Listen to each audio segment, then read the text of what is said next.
Let's bring in Scott Reid, CTV News political commentator. So no pressure here for Mark Carney, my friend. Your take on what we're seeing. No, nothing at all happening in the world. No balls to bounce or balance or juggle.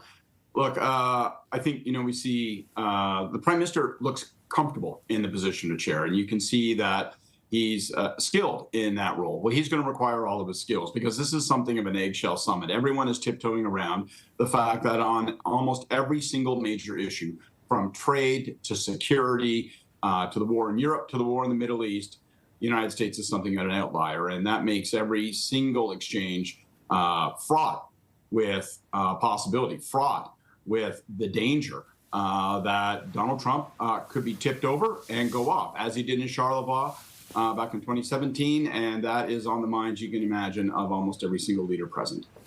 I wonder as well, we're just going to show a little picture, if we can, of a pin that Donald Trump was wearing, and you probably noticed this because I did immediately.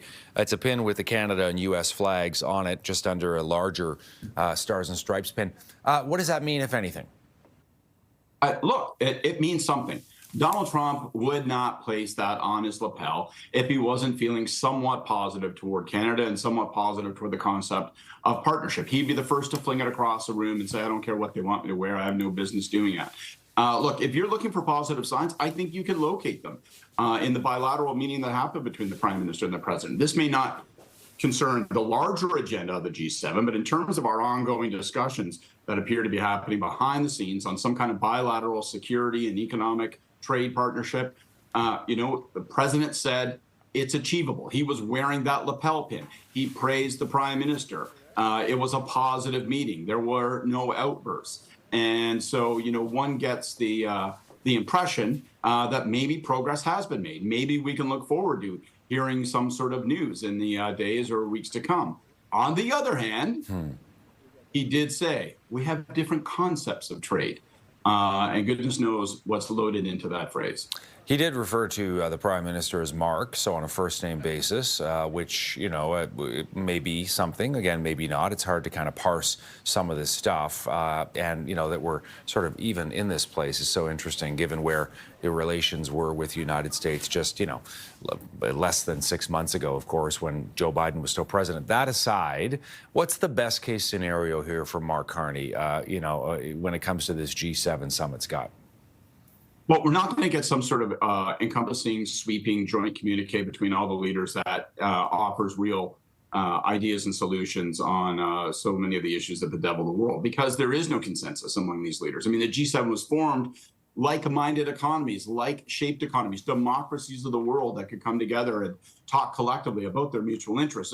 There aren't a heck of a lot of mutual interests with Donald Trump in the room.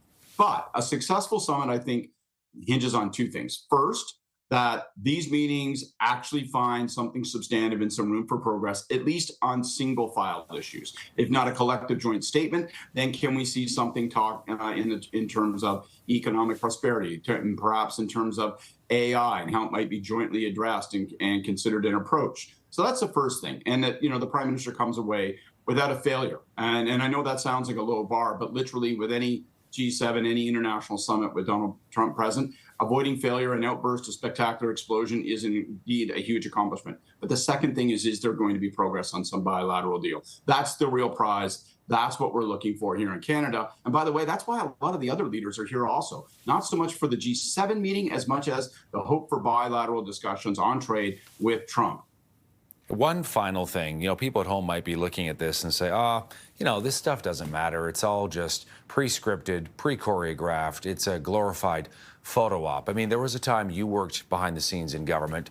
Tell me about why these kind of meetings, in 2025 actually matter. First of all, I bet Mark Carney would give his eye teeth for something that was canned and pre-scripted. Again, with Donald Trump in the room, there is no such thing as a script. So people can dispense with that.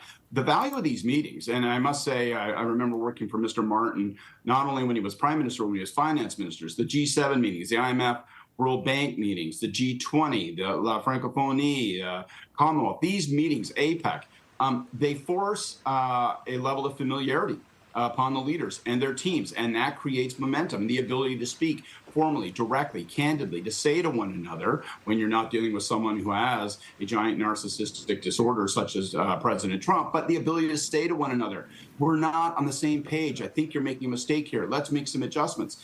That's the value of these summits. That's the value of the interpersonal contact and ongoing momentum in the relationships between these nations and these national leaders.